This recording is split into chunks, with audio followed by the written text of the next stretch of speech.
Hi hello Tamil Nadu அரசு இந்து சமய அறநிலையத்துறையிலேருந்து வந்திருக்கக்கூடிய பர்மனன்ட் கவர்மெண்ட் ஜாப் பற்றி தான் நம்ம இந்த வீடியோவில் பார்க்க போகிறோம். எக்ஸாமே இல்லாமல் டைரக்ட் இன்டர்வியூவில் பார்த்தீங்கன்னா ஜூனியர் இன்ஜினியரிங் ரெக்ரூட்மெண்ட் கொடுத்துருக்காங்க. ஸோ நம்மள நிறைய பேருக்கு தெரியும், டிஎன்பிஎஸ்சியில் பார்த்தீங்கன்னா ஏஇ ரெக்ரூட்மெண்ட் கொடுப்பாங்க, அதே மாதிரி எஸ்எஸ்சியில் ஜேஇ ஜூனியர் இன்ஜினியர் ரெக்ரூட்மெண்ட் கொடுப்பாங்க. இந்த வேகன்சி பார்த்தீங்கன்னா ரிட்டன் எக்ஸாமுங்கிறதே கிடையாது. ஸோ டைரெக்டாக இன்டர்வியூ பேஸ் பண்ணி அப்பாயின்மெண்ட் பண்ண போகிறாங்க. என்ன போஸ்டிங் அப்படின்னு பார்த்தீங்கன்னா ஆல்ரெடி சொன்ன மாதிரி பாருங்கள், இளநிலை மின் பொறியாளர் ஜூனியர் இன்ஜினியர் கேட்டகரியில் வேகன்சி கொடுத்துருக்காங்க. கண்டிப்பாக ஒரு வேறு லெவல் வேகன்சி அப்படின்னு சொல்லணும். ஏன்னு பார்த்தோன்னா சேலரி பாருங்கள், லெவல் 31 35,900 1,13,000 வரைக்கும் நமக்கு சேலரி சொல்லியிருக்காங்க. ஸோ இதுவுமே பார்த்தீங்கன்னா பேசிக் பே தான். இதிலிருந்து அலவன்சஸ் எல்லாமே சேர்த்தோம் அப்படின்னா முதல் மாதமே பார்த்தீங்கன்னா கிட்டத்தட்ட 50,000 வரைக்கும் சேலரி கிடைக்கும். ஒரு வேறு லெவல் போஸ்டிங்னு சொல்லணும். ஸோ இந்த வேகன்சிக்கு நீங்கள் எப்படி அப்ளை பண்ணணும், அப்ளிகேஷன் ஃபார்ம்லாம் எப்படி ஃபில்அப் பண்ணி சென்ட் பண்ணணும் அப்படிங்கிறத நம்ம இந்த வீடியோவில் பார்க்க போகிறோம்.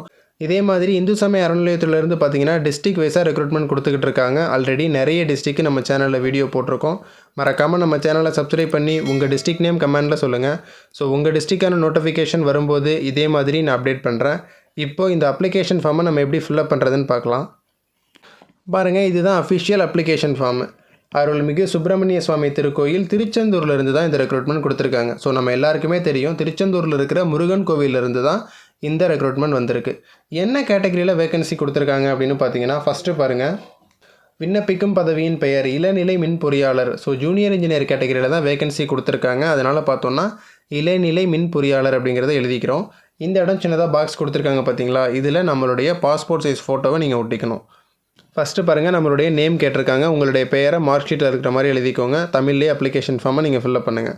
அடுத்தது தந்தை அல்லது காப்பாளரது பெயர் கேட்டிருக்காங்க. ஃபாதர்ஸ் நேமு, அப்படி இல்லைனா உங்களுடைய ஹஸ்பண்ட் நேமை நீங்கள் எழுதிக்கலாம்.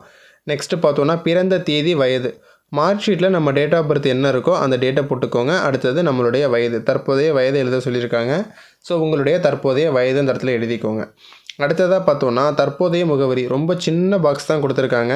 உங்கள் தெரு பெயர், ஊர், வட்டம், மாவட்டத்தை அந்த இடத்துல எழுதிக்கோங்க. அடுத்தது பார்த்தோன்னா மதம் மற்றும் இனம் கேட்டிருக்காங்க. எல்லாருக்குமே தெரியும், இந்து சமய அறநிலையத்துறையிலேருந்து கால்ஃபர் பண்ணுற எல்லா போஸ்டிங்குமே பார்த்தீங்கன்னா இந்து மதத்தினர் மட்டும்தான் அப்ளை பண்ண முடியும். ஸோ கிறிஸ்டியன்ஸு, முஸ்லீம்ஸ் இவங்கெல்லாம் அப்ளை பண்ண முடியாது. அதனால் பார்த்தோன்னா இந்து மதம் அப்படிங்கிறத எழுதிக்கோங்க. அடுத்தது பார்த்திங்கன்னா இனம் கேட்டிருக்காங்க. நம்மளுடைய கம்யூனல் கேட்டகரி, பொதுப்பிரிவினர் எழுதிக்கோங்க. இல்லை ப்ரோ நான் பிசி கேட்டகரி அப்படின்னா பிசி எழுதிக்கலாம். எம்பிசி கேட்டகரி எம்பிசி எழுதிக்கலாம். ஸோ எஸ்சி எஸ்டி கேட்டகரி பார்த்தீங்கன்னா எஸ்சி எஸ்டி அப்படிங்கிறத மென்ஷன் பண்ணிக்கோங்க. நெக்ஸ்ட்டு பாருங்கள், கல்வி தகுதி, சான்றிதழ் நகல் இணைக்கப்பட வேண்டும் அப்படிங்கிறத சொல்லியிருக்காங்க. குவாலிஃபிகேஷன் பார்த்தீங்கன்னா இந்த போஸ்டிங்கை பொறுத்த வரைக்கும் 2 வேகன்சி கொடுத்துருக்காங்க. ஒரு வேகன்சி பார்த்தீங்கன்னா EEE எலக்ட்ரிக்கல் இன்ஜினியருக்கும், இன்னொரு வேகன்சி பார்த்தீங்கன்னா சிவில் இன்ஜினியரிங்கும் கொடுத்துருக்காங்க. ஸோ ஜூனியர் இன்ஜினியர் எலக்ட்ரிக்கல், அதே மாதிரி ஜூனியர் இன்ஜினியர் சிவில், இவங்களுக்கு தான் இந்த ரெக்ரூட்மெண்ட் கொடுத்துருக்காங்க. டிப்ளமோ EEE படித்தவங்க அல்லது டிப்ளமோ DCE சிவில் இன்ஜினியரிங் படித்தவங்க அப்ளை பண்ணலாம். இல்லை ப்ரோ நான் பிஇ படிச்சிருக்கேன் அப்படின்னா நீங்களுமே தாராளமாக அப்ளை பண்ணிக்கலாம். அடுத்ததாக பார்த்தோன்னா முன் அனுபவம் அப்படிங்கிறது கொடுத்துருக்காங்க. எக்ஸ்பீரியன்ஸ் பார்த்தீங்கன்னா உங்களுக்கு இருந்ததுன்னா நீங்கள் எழுதலாம். அப்படி இல்லைன்னா இந்த இடத்துல இதே மாதிரி சின்னதாக ஹைஃபன் போட்டுக்கோங்க. இந்த இடத்துல எக்ஸ்பீரியன்ஸ் பார்த்தீங்கன்னா நிறைய பேர் ப்ரைவேட் கம்பெனிலலாம் நிறைய ஒர்க் பண்ணியிருப்பீங்க. ஸோ அந்த மாதிரி ஒர்க் பண்ணவங்க எக்ஸ்பீரியன்ஸ் சர்டிஃபிகேட் இருந்தது அப்படின்னா இந்த இடத்துல நீங்கள் எழுதலாம். உங்களுடைய கம்பெனி நேமு, இல்லைனா உங்களுடைய ஒர்க் எக்ஸ்பீரியன்ஸு. நிறைய பேர் சைட் இன்ஜினியராக ஒர்க் பண்ணியிருப்பீங்க, சிவில் இன்ஜினியரிங் படித்தவங்க. ஸோ அந்த மாதிரி யாராவது ஒர்க் பண்ணியிருந்தீங்க, உங்ககிட்ட சர்டிஃபிகேட் ப்ராப்பராக இருக்குது அப்படின்னா மட்டும் இந்த இடத்துல அதை மென்ஷன் பண்ணி நீங்கள் காமிக்கலாம். நெக்ஸ்ட்டு பாருங்கள், அரசிதழ் பதிவு பெற்ற அதிகாரியிடமிருந்து பெறப்பட்ட நன்னடத்தை சான்று. நம்ம எல்லாருக்குமே தெரியும், இந்து சமய அறநிலையத்துறைக்கு மட்டுமே செப்பரேட்டாக இந்த காண்டாக்ட் சர்டிஃபிகேட் கேட்பாங்க. ஸோ இந்த காண்டாக்ட் சர்டிஃபிகேட்டுக்கான ஃபார்மேட்டு பார்த்திங்கன்னா நான் உங்களுக்கு சைடில் டிஸ்பிளே பண்ணுறேன். ஸோ இதுதான் அந்த ஃபார்மேட்டு. இந்த ஃபார்மேட்டை என்ன பண்ணணும், நம்ம ஒரு கவர்மெண்ட் கெசட்டட் ஆஃபீஸர்கிட்ட சைன் வாங்கணும். யார்கிட்டலாம் நம்ம சைன் வாங்கலாம் ப்ரோ அப்படின்னு பார்த்தோன்னா, ஃபஸ்ட்டு ஒரு கவர்மெண்ட் ஸ்கூல் ஹெட்மாஸ்டர்கிட்ட வாங்கலாம். இல்லை அதே கவர்மெண்ட் ஸ்கூலில் வேலை பார்க்குற பட்டதாரி ஆசிரியர், ஸோ பிடி அசிஸ்டன்ட்ஸ் அப்படின்னு சொல்லுவாங்க, அவங்கக்கிட்ட நீங்கள் சைன் வாங்கலாம். Government college professors, government college principals, professors, அதே மாதிரி ஹெச்ஓடி, இந்த மாதிரி அவங்கக்கிட்ட வாங்கலாம். கவர்மெண்ட் டாக்டர்கிட்ட வாங்கலாம். அட்வொகேட்டு, நோட்டரி பப்ளிக்னு சொல்லுவாங்க, அவங்கக்கிட்ட வாங்கலாம். அக்ரிகல்ச்சரல் ஆஃபீஸர்ஸ் இருப்பாங்க, அவங்கக்கிட்ட வாங்கலாம். இந்த மாதிரி க்ரீனிங்கில் சைன் பண்ணுவாங்க. ஸோ அந்த ஒரு கவர்மெண்ட் கெசட்டட் ஆஃபீஸர்கிட்ட நம்ம சைன் வாங்கி, ஸோ அந்த காண்டாக்ட் சர்டிஃபிகேட்டை ஜெராக்ஸ் எடுத்து நம்ம இந்த அப்ளிகேஷனோட வச்சு இணைக்கணும். அதனால் பார்த்தீங்கன்னா இந்த இடத்துல நான் ஆம் இணைத்துள்ளேன் அப்படிங்கிறத எழுதியிருக்கேன். நெக்ஸ்ட்டு பார்த்தோன்னா விண்ணப்பதாரின்னு ஒப்பம் நம்மளோட கையெழுத்தை போட்டுக்கோங்க. கண்டிஷன் கொடுத்துருக்காங்க பாருங்கள், ஜெராக்ஸ் நகல் இணைத்து அனுப்பப்பட வேண்டும். ஸோ எல்லா சர்டிஃபிகேட்டுக்குமே நம்ம ஜெராக்ஸை தான் சென்ட் பண்ணணும், எதுவுமே ஒரிஜினல் சென்ட் பண்ணக்கூடாது. இதே ஃபார்மேட்டில் இந்த அப்ளிகேஷன் ஃபார்மை ஃபில்அப் பண்ணிக்கோங்க. நான் ஆல்ரெடி சொன்ன மாதிரி ரொம்ப பேசிக்கான அப்ளிகேஷன், ரொம்ப பேசிக்கான டீட்டெயில்ஸ் தான் நம்மக்கிட்ட கேட்டிருக்காங்க. இதே ஃபார்மேட்டில் இந்த அப்ளிகேஷன் ஃபார்மை நீங்கள் ஃபில்அப் பண்ணிக்கோங்க. ஸோ அடுத்ததாக பார்த்தோன்னா, நம்ம எப்போவுமே பண்ணுற மாதிரி நம்ம சேனலை தொடர்ந்து ஃபாலோ பண்ணிகிட்டு இருக்கவங்களுக்கு தெரியும், அப்ளிகேஷனை வச்சு சென்ட் பண்ணுறதுக்கு இதே மாதிரி ஒரு A4 கவர் வாங்கிக்கோங்க. இந்த A4 கவர் பார்த்தீங்கன்னா ஒரு 13 ரூபா வருது. இதில் டூ அட்ரஸில் நான் எழுதியிருக்கேன் பார்த்தீங்களா, இந்த அட்ரஸை எழுதிக்கோங்க. அந்த அட்ரஸ் பார்த்தோன்னா நோட்டிஃபிகேஷனில் லாஸ்ட்டாக அந்த இடத்துல கொடுத்துருக்காங்க பாருங்கள், இணை ஆணையர் செயல் அலுவலர் அருள்மிகு சுப்பிரமணிய சுவாமி திருக்கோயில் திருச்செந்தூர். இந்த அட்ரஸ் தான் பார்த்தீங்கன்னா நான் காப்பி பண்ணி அப்படியே அங்கே எழுதியிருக்கேன். ஸோ அதை அப்படியே நீங்கள் எழுதிக்கோங்க. இணை ஆணையர் செயல் அலுவலர் சுப்பிரமணிய சுவாமி திருக்கோயில் திருச்செந்தூர் தூத்துக்குடி மாவட்டம் அப்படிங்கிறத எழுதிக்கோங்க. அட்ரஸ் எழுதிட்டு இதே மாதிரி சின்னதாக பாக்ஸ் பண்ணிக்கோங்க. நெக்ஸ்ட்டு இந்த இடத்துல விண்ணப்பிக்கும் பதவியின் பெயர், நம்ம என்ன போஸ்டிங்க்கு அப்ளை பண்ணுறோமோ அந்த போஸ்டிங் நேமை நம்ம எழுதணும். 2 கேட்டகரியில் தான் வேகன்சி இருக்குது. இளநிலை மின் பொறியாளர் அப்படிங்கிற கேட்டகரியில் தான் வேகன்சி கொடுத்துருக்காங்க. ஸோ அதனால் பார்த்தோன்னா இளநிலை மின் பொறியாளர் அப்படிங்கிறத எழுதிக்கோங்க. இல்லைனா இங்கிலீஷில் எழுதுகிறவங்க application for the post of junior engineer அப்படிங்கிறத எழுதிக்கோங்க. நெக்ஸ்ட்டு லெஃப்ட் சைடில் இந்த இடத்துல நம்ம எல்லாருக்குமே தெரியும், நம்மளுடைய அட்ரஸை நீங்கள் எழுதணும். அட்ரஸ் பார்த்தீங்கன்னா இந்த இடத்துல உங்களுடைய மொபைல் நம்பரோடு எழுதுங்க. ஏன்னா அப்ளிகேஷன் அவங்க ரிசீவ் பண்ணும்போது ஏதாவது ப்ராப்ளம்னாலும் நமக்கு கால் பண்ணி வெரிஃபை பண்ணிப்பாங்க. அதனால் கண்டிப்பாக ஃபுல் அட்ரஸ் எழுதுங்க. நம்மளுடைய மொபைல் நம்பரை இந்த இடத்துல கண்டிப்பாக மென்ஷன் பண்ணணும். ஸோ இதே ஃபார்மேட்டில் இந்த A4 கவரை ஃபில்அப் பண்ணிக்கோங்க. அடுத்ததாக பார்த்தோன்னா, நம்ம என்னென்ன சர்டிஃபிகேட்லாம் இணைச்சி அனுப்பணும் அப்படிங்கிற டீட்டெயில் இந்த இடத்துல ரொம்ப ப்ரீஃபாக எழுதியிருக்கேன். ஸோ இதை பார்த்துட்டு இந்த சர்டிஃபிகேட் நீங்கள் சென்ட் பண்ணாலே போதும்.